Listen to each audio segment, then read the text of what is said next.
All right, let's talk about the next family of letters, which is actually just one letter, and that's the letter E. And there's a lot of different places I could have put the E in this course, but I think now is a great time to just talk about the E by itself. I believe this is the only lesson where we'll talk about one letter. And if you're not 100% confident with the I, the U, and the W, then go back, watch that lesson again, the previous lesson, spend some more time with it before you get into this E, because things are just going to build on that I form. And we want to be confident with that. We want to understand the geometry of that letter, how the slants work within it, how the spacing works within it, before we get into more complex letters. But if you're ready, let's get right into the E. And this is a very simple letter because it has the same geometry as the I, but it just has a loop instead of a straight up and down stroke in the middle of the letter, okay? So let me draw it big for you here. I'll go up and then just loop around, and then I'll make my exit, okay? So for this example, again, our baseline is down here and our X height would be up here. And notice it has a very similar geometry to the I, in the sense that our entry stroke, or the first part of this loop, is going to be on our connective slant. The loop itself and the back of this loop is on our main slant roughly. And then we have our exit stroke, which is again on that connective slant as well. All right, so we have the same geometry going over here. We have two connective slants with a main slant in the middle. The only difference is we have that loop in the middle, which just makes this a more flowing letter than the I. Remember, with the I, we're going up and just coming straight down and exiting. With the E, we're doing pretty much the same thing.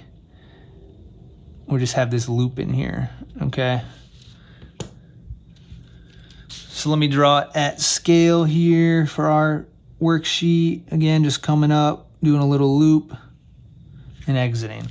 Things to look out for with this letter would be just the letter becoming too round, similar to the I. A lot of people have a tendency to do something like this. And this just gets, when you have this rounded bottom to this E, the whole geometry of the letter goes off. Now the loop is really on this more almost straight up and down slant in the middle. And then we've totally lost our connective slants here. Two different slants there. And then we don't have that tight turn look that we want in this whole script. This whole script is always, when you're coming down to that baseline, you're making a tight turn. You're not making a rounded turn.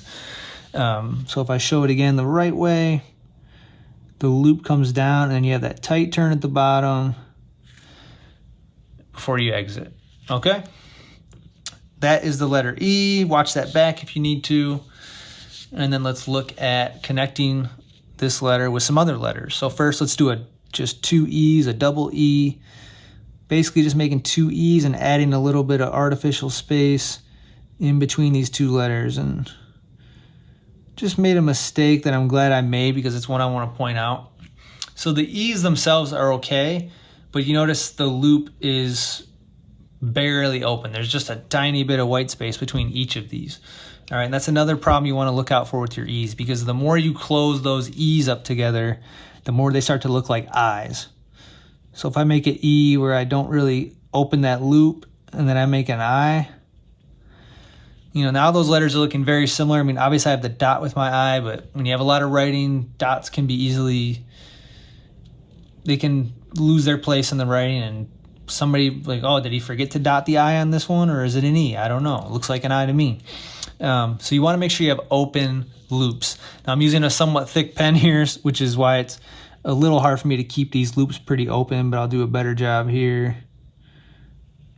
I'd much rather have that form there with a nice open loop so that this letter is easily identifiable as an E. All right, and back to the connection. I'll just do it one more time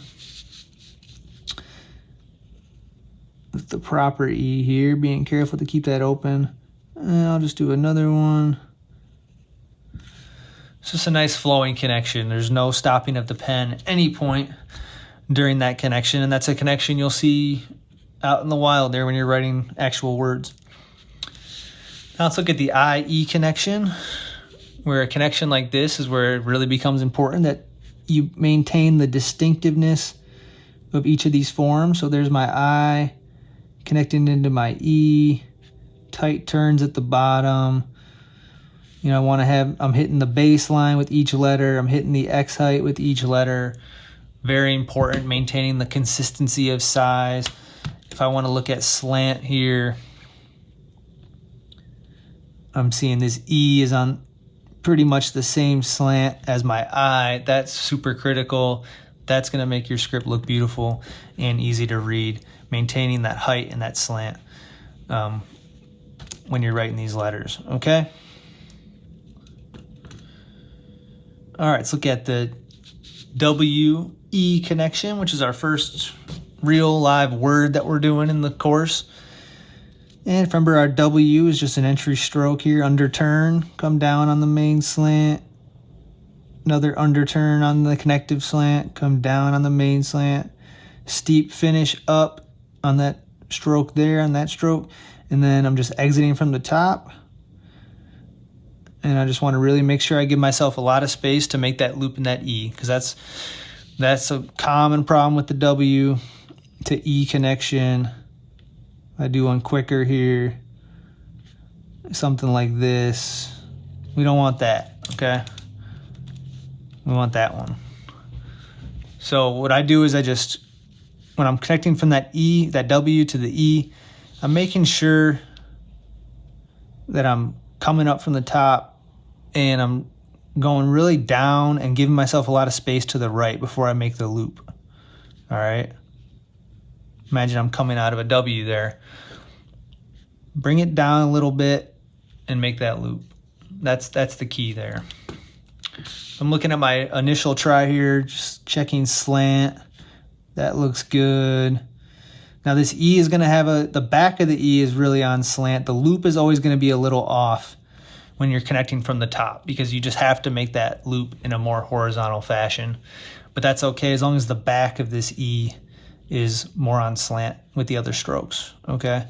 And then height looks good. I'm hitting the X height with my letters, and I'm keeping everything on the baseline, which is super critical. All right, that's the E.